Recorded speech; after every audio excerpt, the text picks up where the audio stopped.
so much for your reckless love for us, that you would leave the 99 every time just to come in search of the one. God, we love you and we thank you for all that you do for us.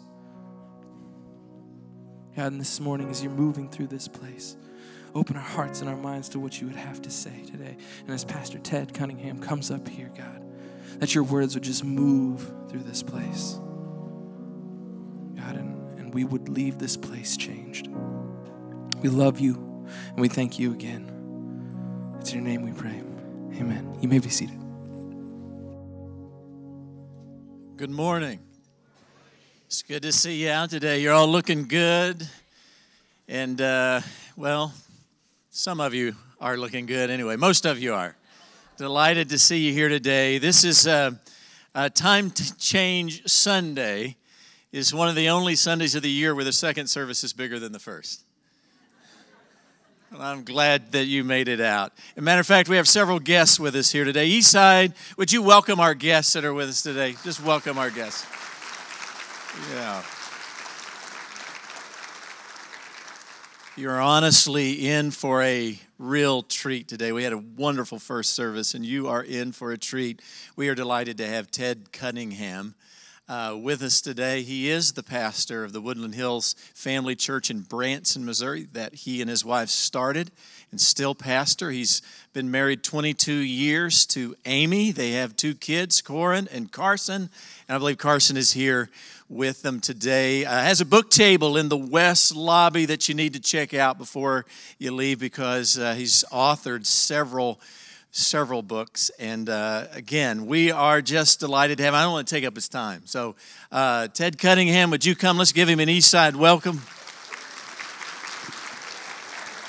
And before we get started, if you'd allow me just to pray with you, because I'm impressed by his leaping up here on the stage. And he's clearly younger than I am, no doubt about it. Let's pray together. Father, I thank you so much for Ted's heart for marriage and relationships, and I pray out of his heart today you would speak to us and bring honor and glory to yourself. I pray in Jesus' name. Amen. Amen. Amen. Good morning. I'd love to get to know you a little bit. If you've been married for more than 25 years in a row, would you please stand and remain standing? More than 25 years. Well-deserved honor. Stay standing, stay standing. If you've been married more than 30, stay standing. The rest of you may be seated.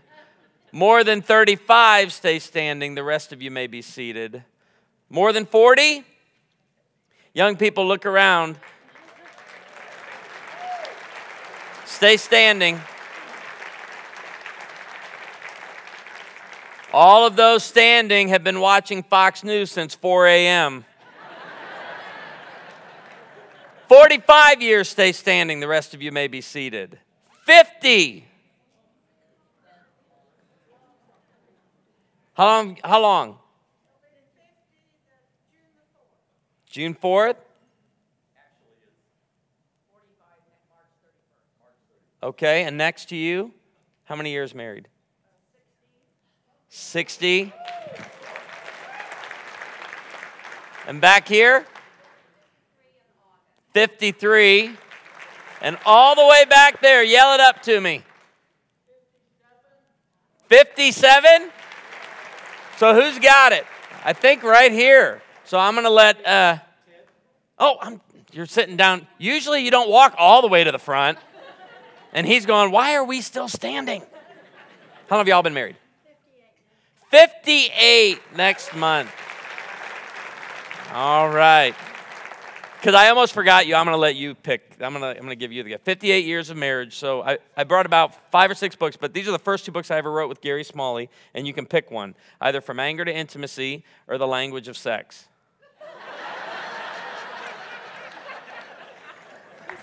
You go ahead and pick it for the. Go ahead.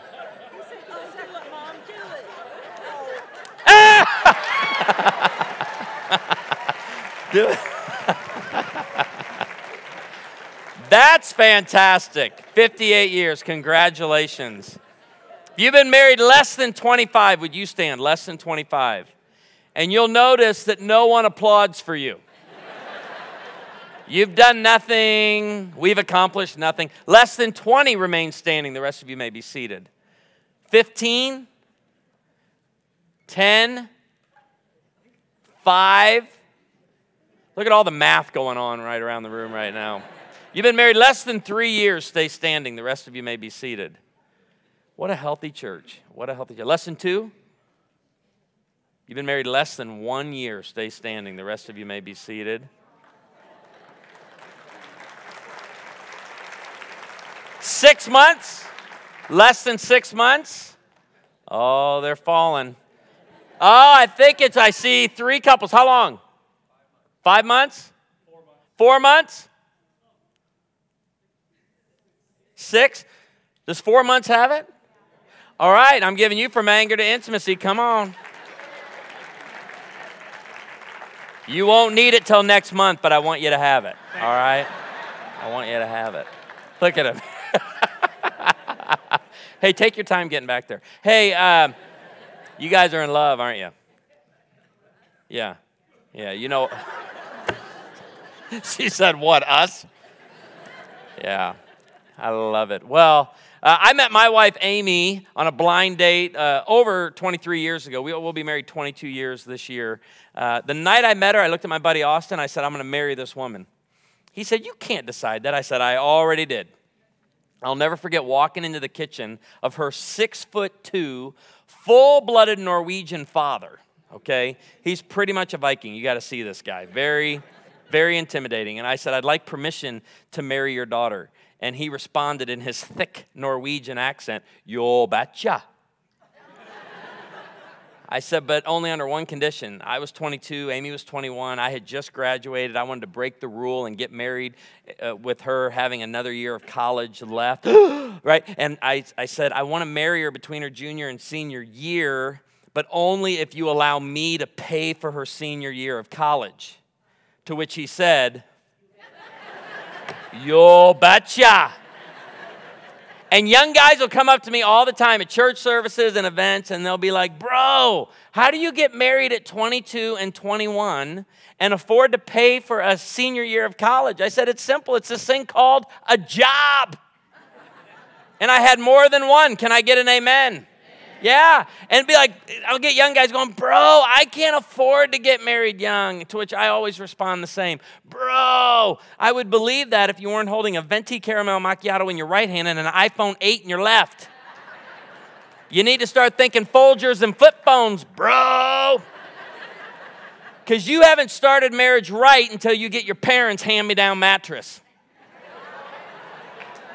You know what I'm talking about, the dip already built in. You get in, you roll to the center. That's a good marriage right there.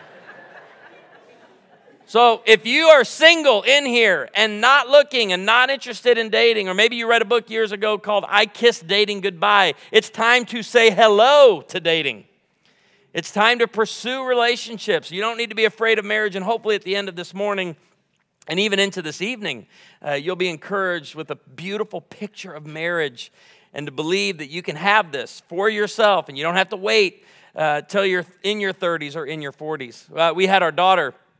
She turns 15 this year, so over 15 years ago. This is Sugar. If you're familiar with Kanakuk Camps, Joe White, a good friend of ours, raised this deer. My daughter, she's our pioneer woman, outdoor girl. She likes not only knitting and crocheting, she likes raising the animals, harvesting the fur, spinning the yarn herself, passionate about this, and loves this little deer. My son, he loves deer too. He's passionate about deer. And I go to a lot of churches where pastors tell me, you can't show that picture. And I'm like, I think I'm safe in Independence, Missouri. I just got to be honest with you. Because this is half y'all's profile pictures on Facebook right here. And I'm excited that I'm only 5.8 miles from Bass Pro Shops, okay? So, but I grew up in a fishing family. I was born in Naperville, Illinois, outside of Chicago. And I did not grow up hunting. But a few years ago, Joe took Carson and I, taught Carson how to shoot. Carson drops this 11-point buck on his first time out hunting. And, I mean, we're in a stand by ourselves. Joe's a half mile away. He drops him, and we are down creekside. I mean, we're having a father-son moment like we've never had before. We're high-fiving, and Carson goes, Dad, Dad, Dad, what do we do? And I'm like, I have absolutely no idea. I said, but I think, according to the movie Red Dawn, you got to take a bite out of its heart. While I yell, Wolverines, I think that's how this whole thing goes. So, passionate about marriage and family. And today I want to give you 3 pillars that our church has been working with for the past 10 years.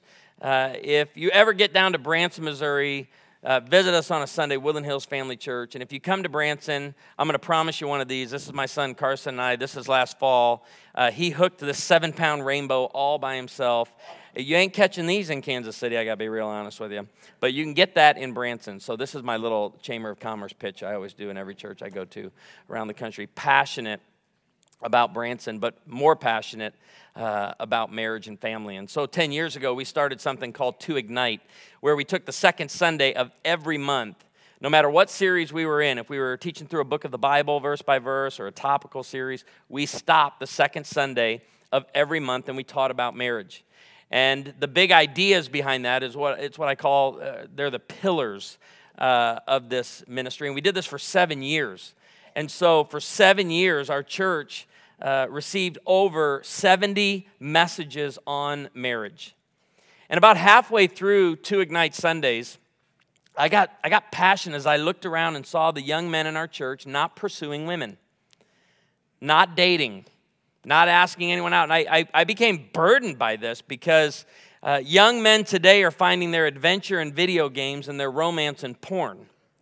And so as a pastor, I started getting passionate about it. I'm encouraging the young men in our church to ask out women. It's time to start dating. It's time to think about marriage. I went to Liberty University where Dr. Falwell almost every Wednesday spoke in chapel, and he would tell us, don't you dare leave this campus without a wife, guys. Pursue dating. Get married. And if you've been on a Christian campus, you know it's called Ring by Spring, right? So the whole thing, it was a passionate part of Liberty.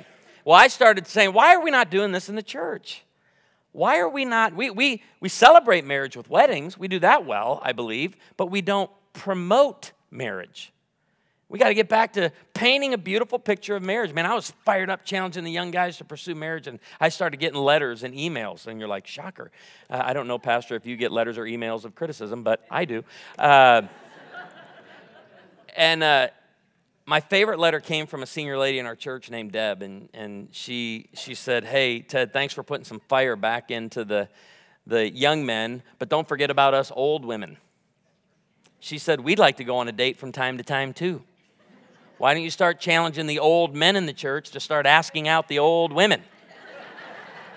And I'm here to tell you, that'll grow a church in Branson, Missouri. I can tell you that. You start connecting old people, I don't know what website that would be, baldknobbers.com or I have no idea. But she gives me this letter telling me, Pastor, don't forget about us old people. Get us going on dates. Get us married. Us widows. And I'm like, hey, why didn't you do it? She listed for me in this letter all of her assets.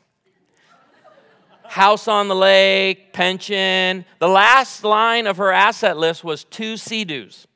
I have 2 Sea-Doos. So I read it before our congregation in the first service, and at the end of it, I'm worked up. I'm passionate. You're probably figuring out I'm worked up. And at the end, I go, all right, let me ask you, Woodland Hills, where are the men for Deb? And 5 guys stood up.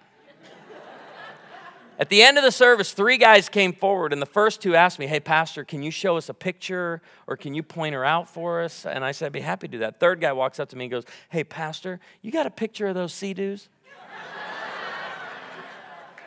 And in our church, I don't care what your age is, we would call that, and we would call him a little boy. And little boys make bad husbands. And so let me share with you these 3 pillars as we begin painting a beautiful picture of marriage.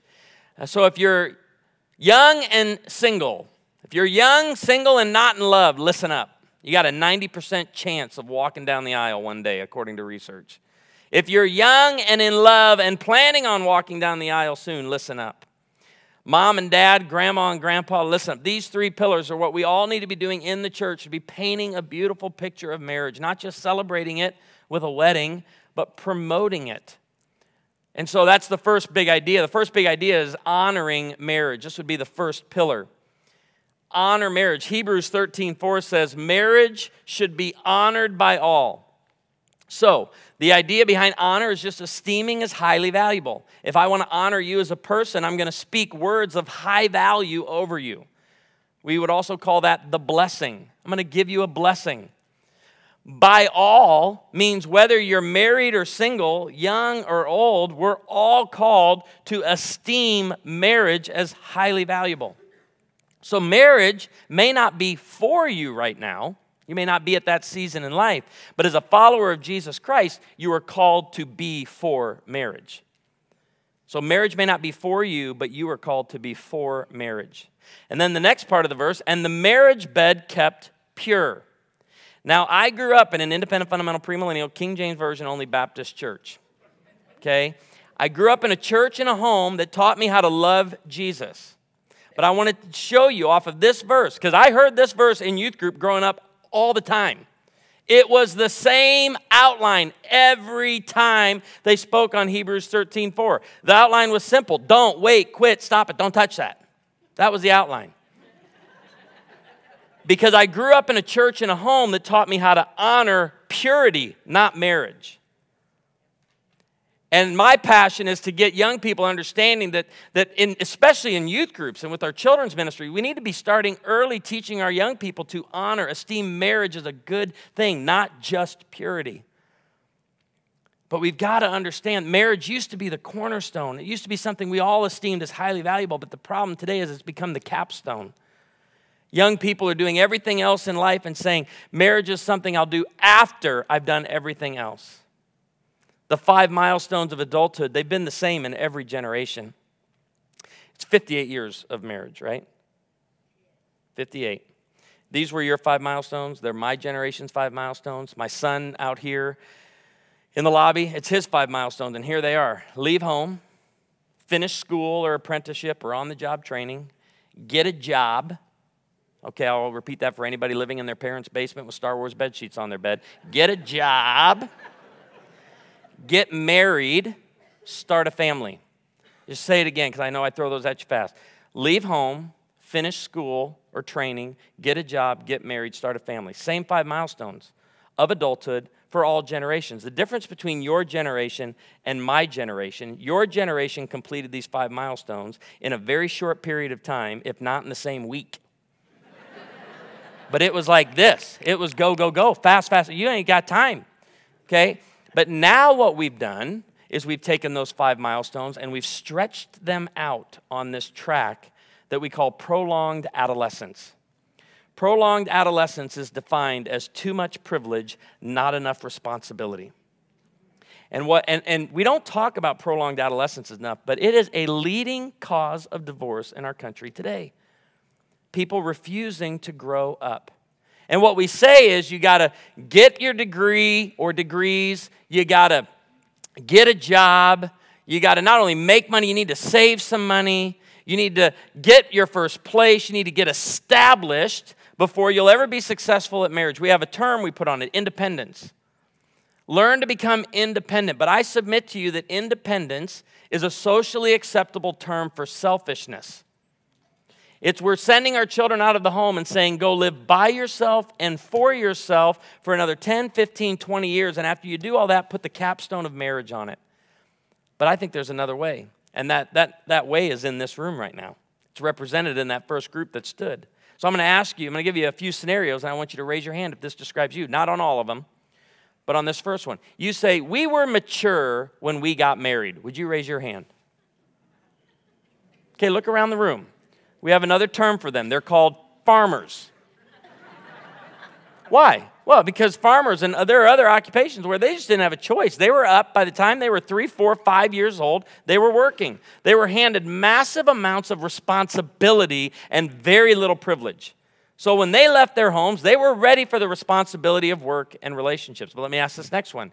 You say, we were immature when we got married, but grew up together. Amy and I would raise our hands on that one. And young people, please look around and hear that. You can get married and grow up together. You don't have to wait to accomplish everything else. When I meet couples that have been dating for 7 years, my heart aches for them because they're waiting for the spreadsheet to all balance out. I'm not going to ask you to raise your hand if your spreadsheet is currently balancing, because there'd be a lot of married couples going, it ain't balancing right now. Let me ask this next one. You would say, we were immature when we married. I grew up. My spouse did not. Don't raise your hand on that one right there. Don't raise your hand.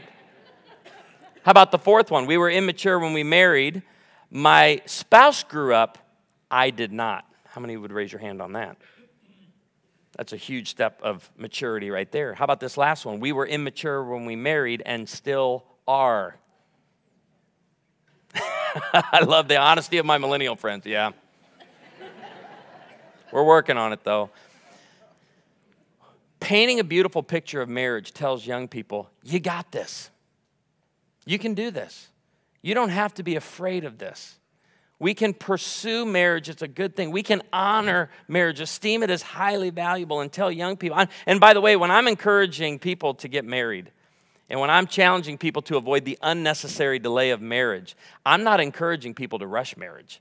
I get that criticism a lot. I wrote a book called Young and in Love, Challenging the Unnecessary Delay of Marriage. And people, the comments and critique on that book, oh, he's just pushing people to get married. Not pushing people to get married. We're just promoting it. We're saying it's a good thing.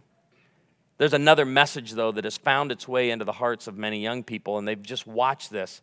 This message has found its way into the church. It's a message I'm trying with every breath I have in me to come against. And the message goes something like this. God gave you your spouse to beat you down and to suck the life out of you so you can be more like Jesus. I want you to let that sink in for just a second. Because a good friend of mine, Gary Thomas, wrote a great book. I want to encourage you to get this book, read it at some point. It's called Sacred Marriage. And in that book, he asked the question, what if God gave you your spouse to make you holy more than happy? Some people never even read the book, but they took that subtitle, which was a question and is still a question, and they changed it from a question to a statement. They changed some words around, and now you will hear leaders say this: God gave you your spouse to make you holy, not happy. And I'm here to tell you, not true. A few years ago, Gary and I were invited to the same conference, and they said, we're going to do a debate on happiness versus holiness. Ted, we want you to argue for happiness. And I said, so long as you don't introduce me after Gary speaks for holiness and now to argue against holiness, I'm for holiness. Okay, but I think we've got to get back to this second pillar of teaching people how to enjoy marriage.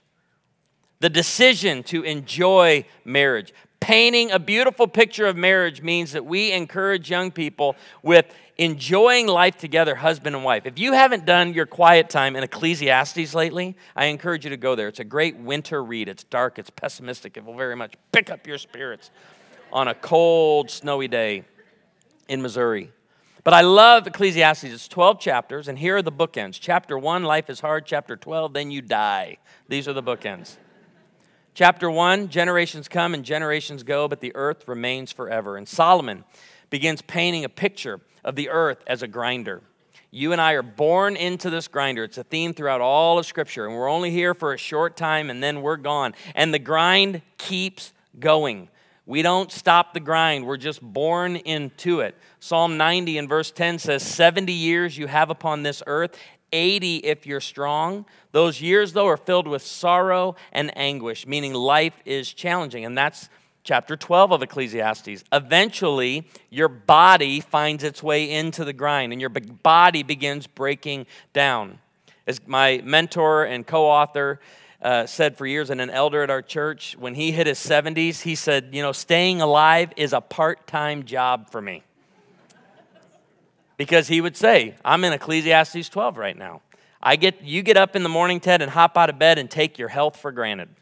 He said, I jump up out of bed when I can, and I have to think about the rest of my day, and I have to plan my day out health-wise. Because why? Chapter 12. His body found its way into the grind. But in the middle of life is hard and then you die. We get Ecclesiastes 9, 7 through 9 that says this: go, eat your food with gladness and drink your sparkling cider with a joyful heart. I always clean that up for the Baptist churches. I just need you to know that. For it is now that God favors what you do. Boy, you know what we got to get back to in our culture and in our country and in our homes is families gathered around a table with no technology and no distractions, leaning in, listening to one another, eyeball to eyeball, body language to body, and just enjoying time around a table. That's all it's saying. God favors. This is what I love in Acts chapter 2. When you read the story of the first century church, of the start of the church, it says they ate together with glad and sincere hearts. There's gladness around a table when we enjoy one another around good food and Welch's. Verse 8. Always be clothed in white and always anoint your head with oil, adding to enjoying life, joy and festivity. We should be enjoying life, and especially follower of Jesus. Those who fear the Lord and keep his commandments should be the most joyful people on the planet. And then verse 9 reads, endure life with your wife. And I love, it's on the screen, so it doesn't get to be a punchline. But when I go to churches and it's not on the screen and there are no open Bibles, and I misquote that, endure life with your wife, I always get a few, That's good, that's good. And I get the pounce. That's not what it says. It doesn't say endure life with your wife all your miserable days. It says, verse 9, very important theology for marriage that we often leave out when we talk about marriage. Enjoy life with your wife, whom you love, all the days of this meaningless life that God has given you under the sun. Under the sun is the theme throughout all of Ecclesiastes, just life upon this earth under the sun. All your meaningless days, now watch this, enjoying life, for this is your lot in life and in your toilsome labor under the sun. Toilsome there means grueling. The word there is grueling. Grueling labor. Providing for a family can be challenging, difficult, and painful, and all God's people said. But your marriage isn't meant to be. Think about this. God didn't give you your spouse to be the grind. He gave you your spouse to go through the grind with. And if right now your spouse is not your teammate and your spouse is your opponent on basically every issue that comes into the home, you've turned your spouse into the grind. And God didn't give you your spouse to be the grind. When I meet a young man who tells me, man, I had big dreams, plans, and goals for the future, but then I got married. Like, yeah, you're missing it. God didn't give you your spouse to destroy your life. He gave you your spouse, and you must choose. This is an imperative here. You must choose to enjoy life with your wife. I tell guys in our church all the time, stop looking for greener grass. Where there's greener grass, there is a septic leak.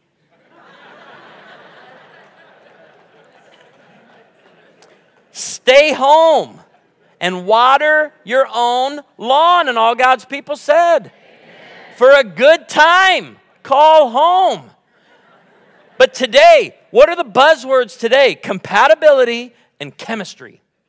Got to have compatibility. And so we think compatibility and enjoying life with your wife means you got to take a test. You got to have an algorithm set you up. And I just spoke at Liberty a couple of weeks ago on Valentine's Day, and I was able to tell the entire student body, I don't care how you meet, right? It's what you do after you meet that matters.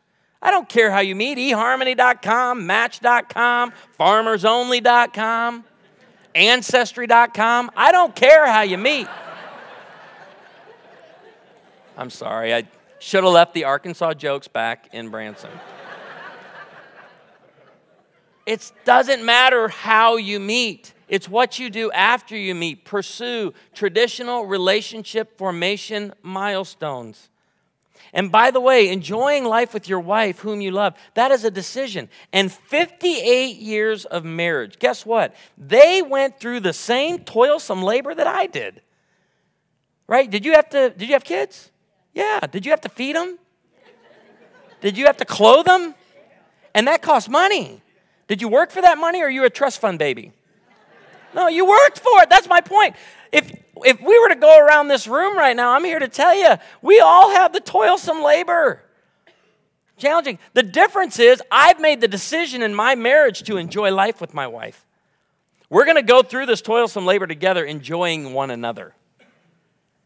Not going at one another. It's a decision you have to make. I'm married to a strong woman. Raise your hand if you're married to a strong woman. Good answer. Good answer. Raise your hand if you love being married to a strong woman. I do. Good. Even better answer right there, my friend. Of course I do. Yes, I do, honey. And I'm looking around the room, and the ladies are going, raise your hand. A strong woman, and you love it. I'm married to a ka-chicka-pa-chow. Man, she's a strong woman. We'll be driving down the road just having the most pleasant conversation. Something will be said and done. And ka-chicka-pow! Right there. It's like, woo! All right, here we are. Rodeo time. Let's go. And some of you, you don't enjoy that. I love it. I do, because my wife's great at making decisions. She is a decision maker, but she's passionate. I don't call her a strong woman. She's a passionate woman. And I mean, she just, woo, everything. And I'm a little bit more, and I feel passionate at times. I'm passionate right now, but off of preaching, I'm maybe a little bit more laid back. But I can come home from a bad day at church, or just like had a bad last meeting, and Amy's like, hey, babe, how was your day? Like, it was kind of a rough day. And she looks at me, she goes, fine, let's quit, move to Africa, be missionaries full time. Wow. I think we should bring it down a notch. I think we should sleep on it. Get up in the morning before we sell everything we own and move to Africa. I think we should really think that through before we go hopping continents. Anybody else agree with me on it? But she's just passionate. We'll go for walks. And I'm like, let's just do a leisure stroll through the neighborhood. Oh, no, we got to get in our steps and get our clock going, right? And we're, woo! And everything is like, man, and we'll be walking. And she'll go, come on, keep up. Where you at? Where you at? And she'll ask me on a walk. This is true. She'll ask me on a walk. Are you squeezing your cheeks together? Amy. My buttocks is not in this conversation right now, but that's who she is, a passionate woman. I don't know if you know that show, Fixer Upper with Chip and Joanna Gaines. Yeah, if I ever meet Chip Gaines, I'm going to punch him right in the face. I hate that man and everything he stands for. He is ruining our marriage. I'll come home from work, and Amy will be standing in the family room. I'll be like, hey, babe, what's going on? And she'll go, how about after dinner, we move that wall right there.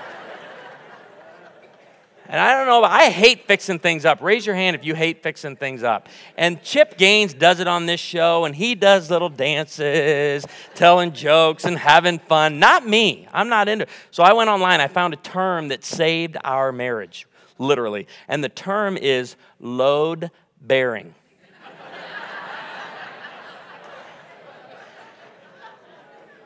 Every wall in our home is load bearing.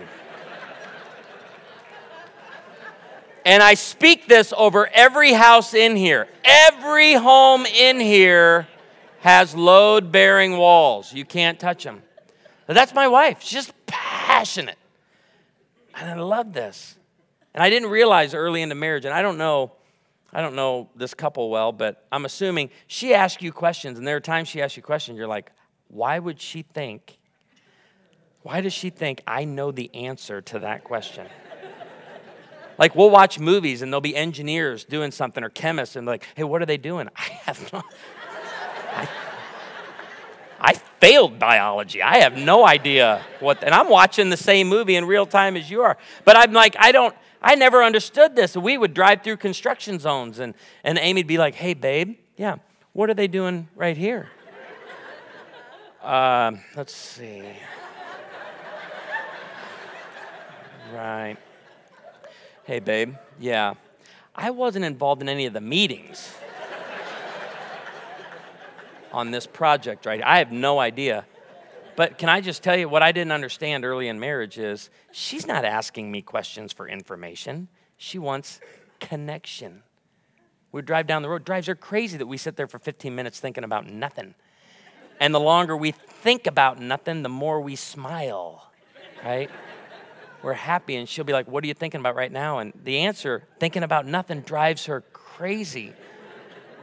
And so I have to look at the sticker in the upper left-hand corner. We need an oil change in 300 miles. She wants connection, not information. And I didn't know that early on.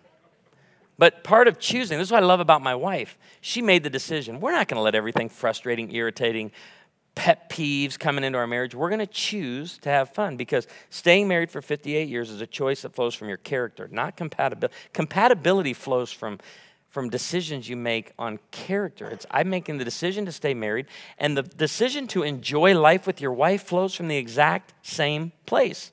We made the decision to remove the divorce word from our marriage.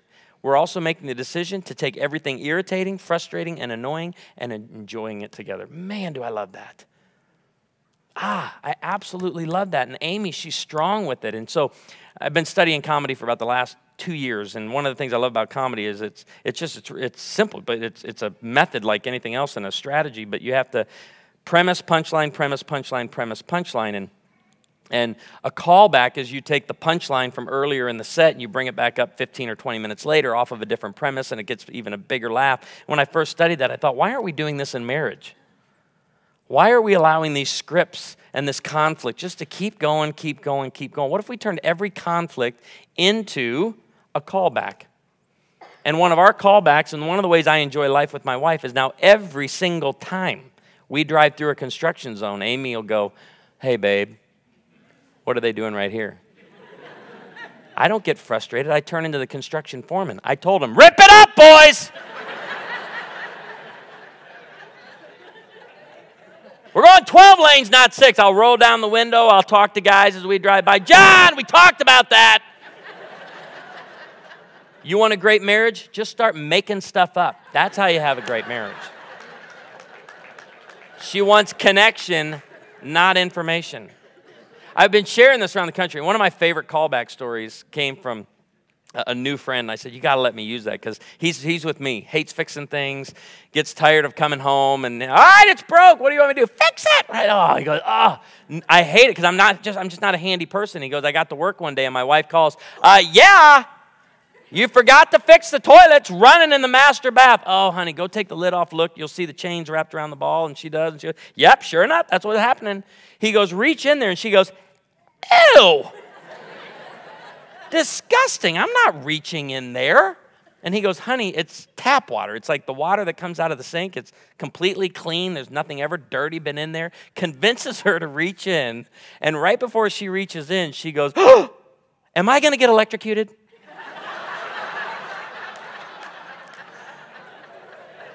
That's not even the punchline. Wait for the punchline here. He came up with the best callback I've ever heard. I've even stolen it. I use it myself around our house. He goes, honey, you got to unplug the toilet first.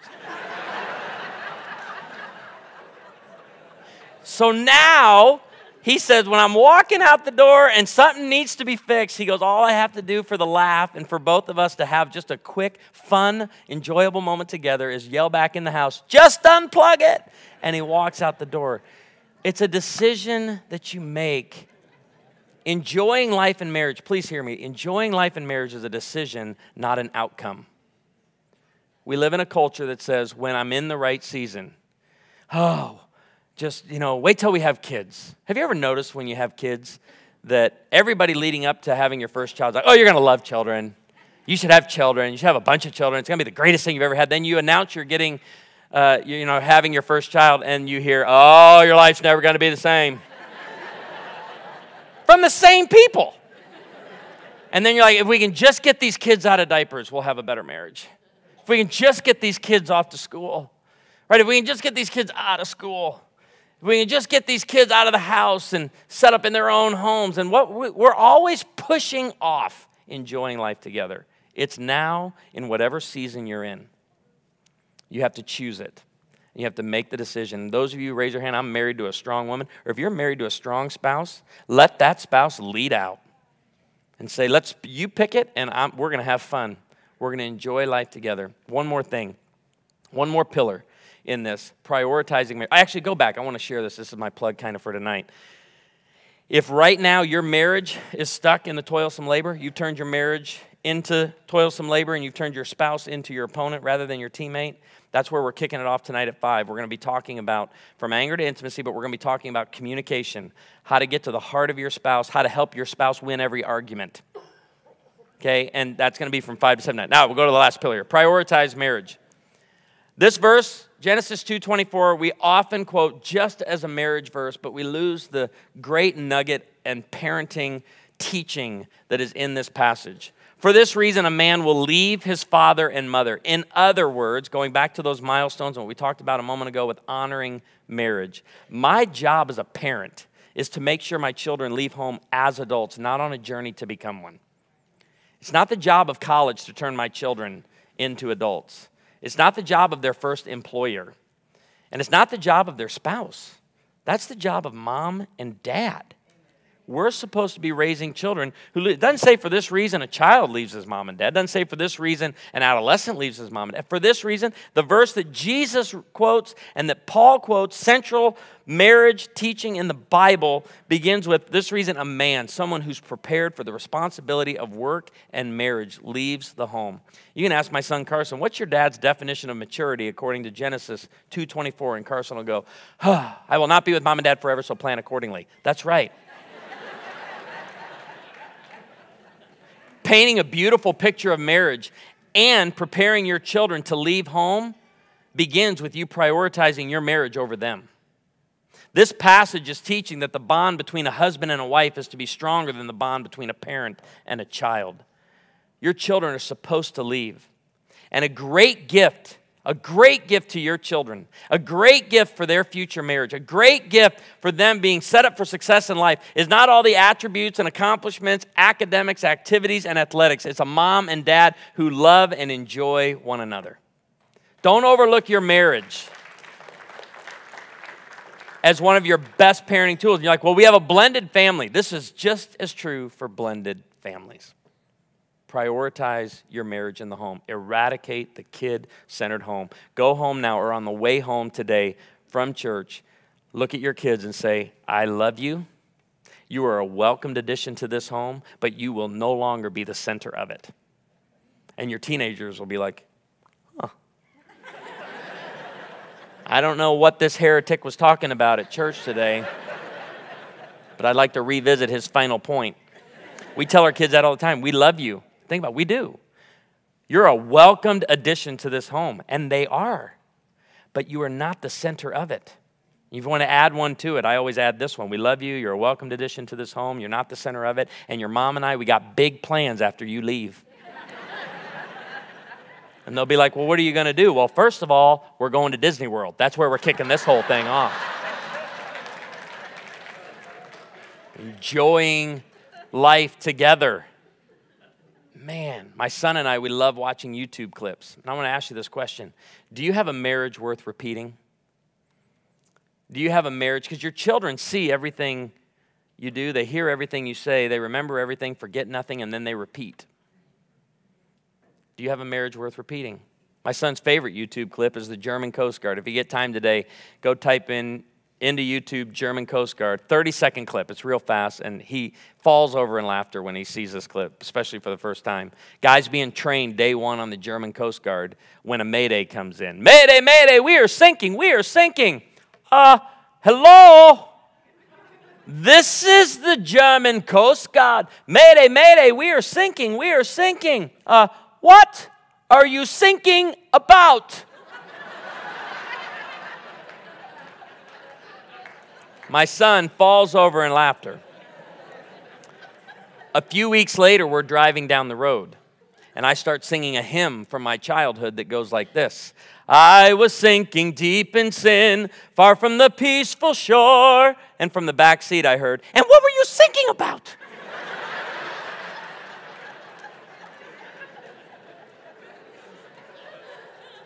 And I looked at my wife, and I said, they see everything.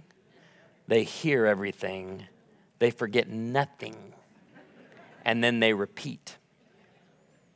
And I want a marriage worth repeating. I want my children to leave home as adults, ready for their own marriage. Carson to be united to his wife, and the two become one flesh. When my daughter was 5, she was kind of taking over the home. This is when I first started learning about the kid-centered home. I was like, whoa, what is going on? I remember setting her down on the breakfast bar. I put my hand on her heart and I said, Corinne May Cunningham, there's only one queen in this house, and you ain't her. She looked at me with those eyes that said, we'll see.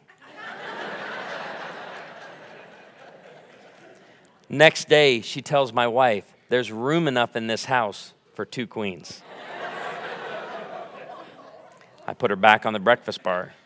I put my hand on her heart, and I said, Corinne May, you'll never be my queen, but you're my princess. And what that means is one day I'm going to stand at the back of a church with you, looking down the aisle. And I'm not walking you down that aisle until I know he loves you as much as me. Because it's at that moment and that day where we see Genesis 2:24 come to life and we see the image of it. I said, I'm going to walk you down an aisle and give you a way to become another man's queen. I said, you'll never be my queen, but you're going to be another man's queen. I said, Corinne, I'm going to blow it in a lot of areas as your dad. But I said, here's one. I'm telling her this at 5. She's going to be 15 this year. I said, Corinne, a big part of my parenting strategy is between now, age 5, and that day when I walk you down the aisle. I want to show you to the best of my ability every day how a queen should be treated. I want you to see it. I want you to know what it looks like. Because I don't know if you got a 5-year-old girl, but Mom and I, Amy and I would be talking, and Corinne would just walk into the room.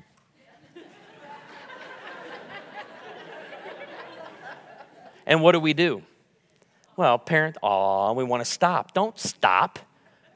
Don't stop that conversation, husband and wife. Keep it go right there you're teaching. You know why that's important? Because I don't want her one day walking into a boardroom going,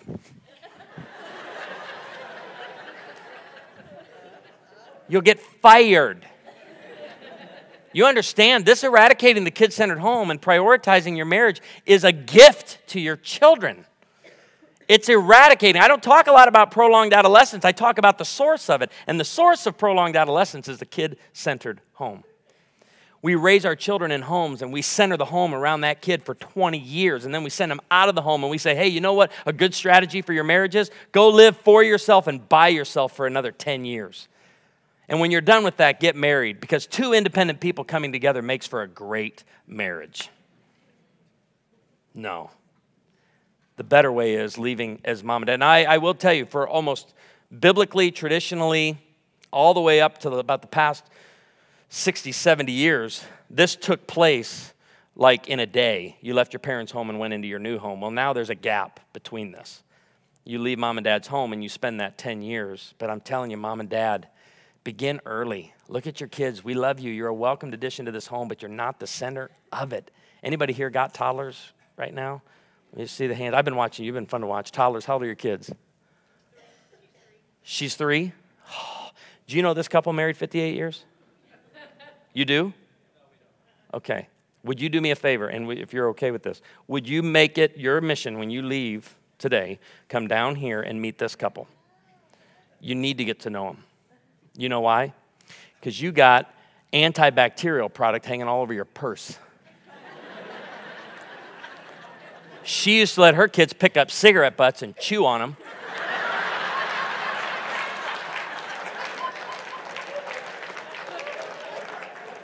And her kids are fine. And you need to talk to him because he used to let his kids sleep in the back window of the car on long trips. You now strap them in like you're launching them to outer space, right? Here we go. Oh, this won't be bad. 12 hours? I can do this for 12 hours. They used to put 3 kids in one playpen with only 1 toy. That's where we got the idea for cage fighting. And when the kids messed up, they took all 3 kids out of the playpen, they turned the playpen upside down and put it on top of them, and their kids are fine. Those were good days. How many of you remember drinking out of garden hoses? Raise your hand. Oh, look, and we're fine. Raise your hand if you've ever been shot by a BB gun. Oh, I'm in Independence now. Listen. You want to lower the crime rate in this country, you let your daughter start shooting little neighbor kids with their BB gun now.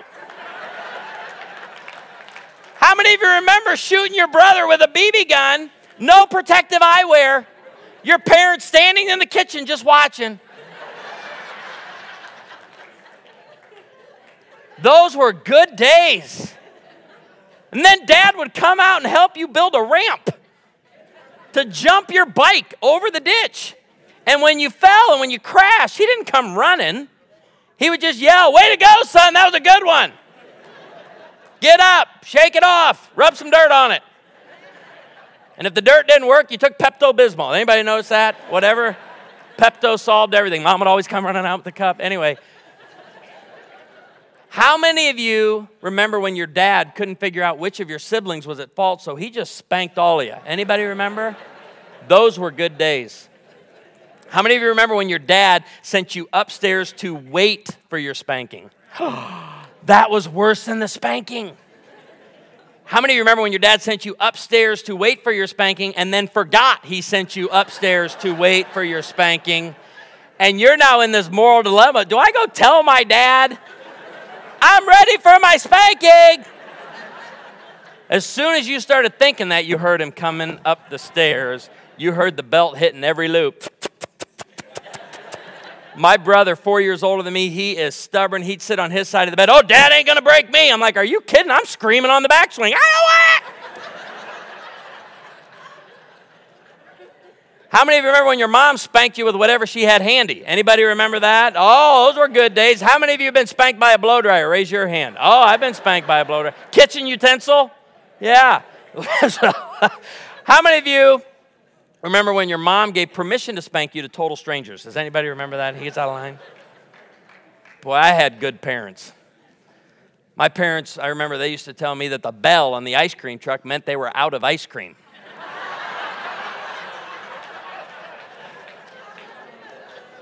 Those are good parents right there. Those are good parents. Man. You remember when we used to be able to play sports without committing ourselves to tournaments in Beijing? We're getting out of hands with the sports, people. I got to be honest with you. It's getting out of hand. I walk up in my son's karate class, and the master comes out all excited. Well, I got good news. I'm like, what's that? He goes, we're going to the World Championships in Italy. I'm like, I don't think so. That ain't happening. He said, why not? I go, I've never been to Italy. And the first time I go to Italy will be with my wife, not my son's dojo karate kid. That ain't happening. So let me ask you, and I want you to give it to me. Give it to me loud in William Wallace fashion. When it comes to honoring your marriage, keeping the marriage bed pure, enjoying your marriage, prioritizing your marriage, eradicating the kid-centered home, which will eradicate prolonged adolescence, will you run or will you fight? And she's going, we will run. Let's wait till she gets in kindergarten. No, you will fight. So give it to me with everything you got. Will you run or will you fight? Woo! See you back here tonight at 5 o'clock. Thank you very much, Eastside, for having me.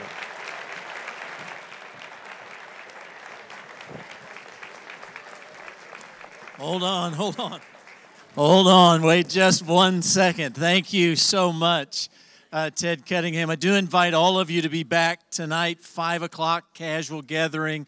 We do have a meal that we'll be feeding the kids, and so I want you to be back for that. Also, when you leave today, invite cards. You can pick up a signed place in your yard, not your neighbor's yard, or not some city place around the stop sign, all right, in your yard. Also, books. Ted Cunningham has books for sale in the West Lobby, and so I encourage you to stop by, check those out, and pick up a book. Let's all stand. Let's all stand. Those of you that are guests, thank you for being here with us today. Glad you chose to be worship with us. You are dismissed. See you back tonight.